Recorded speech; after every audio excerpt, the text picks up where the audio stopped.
Shalom, Yahweh Bashem Yahushua Brakatham, Yahweh Shema Alatan Bashem Yahushua. This is ISUPK Dallas, back at it again with another battlefield report. This week we bring to you a story out of Carrollton, Texas, where a police officer is arrested and faces charges of sexual assault.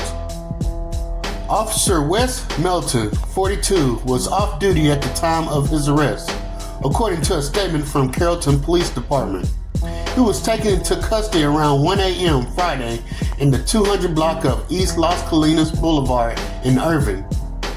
Melton has been with the Carrollton Department since January 2024 and is currently assigned to patrol.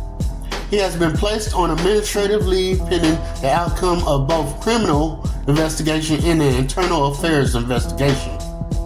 So we have here a sworn officer of the law who is sworn to protect and serve and to obey the law, whose job is to carry out the law, is transgression his law.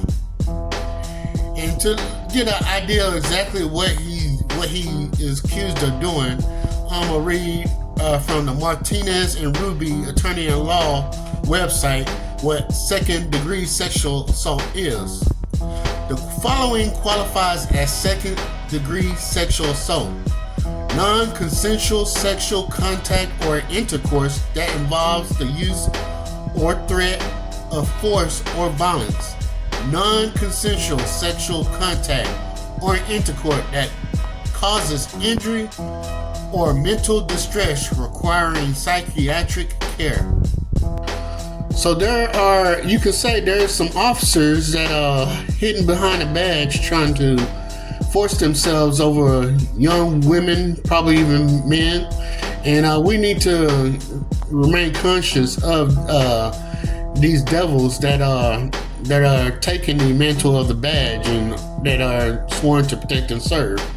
We can't depend on, them to come to our rescue all the time and be able to, feel comfortable about who we let into our homes to solve our problems.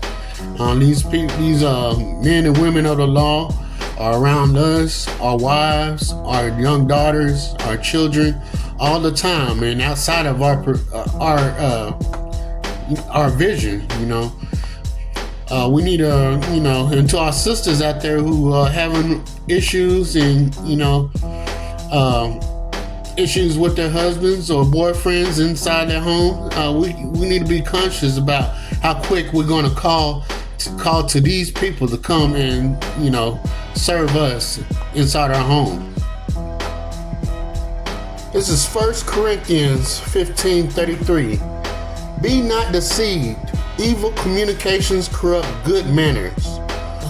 For example, this officer is there to serve, protect, and serve, and probably does his job a certain percentage of the time. He may get a cat out the tree or help an old lady cross the road. He may have some good deeds out there. But his evil communications, regardless if he's actually speaking or his actions that's communicating the evil thought, that's going to get all his good deeds is going to get corrupted by how he acts and all the evil that he does. This is the First Peter 5:8. Be sober, be vigilant, because your adversary, the devil, as a roaring lion, walketh about, seeking who he may devour. So we must, our people, our blacks, Hispanics, and Native Americans out there, we need to be of sober mind. Means we need to think with a clear head and not, try to jump to seeking the aid of our oppressors to help us solve our problem. Instead, we have the men of the Lord, the men in the Israelite School of Universal and Practical Knowledge, here for our aid, here for our people, to help us with whatever problems they have. Well, that means domestic issues with a husband or wife, or issues within the school. Well, our people, the men of the Lord are here for our people.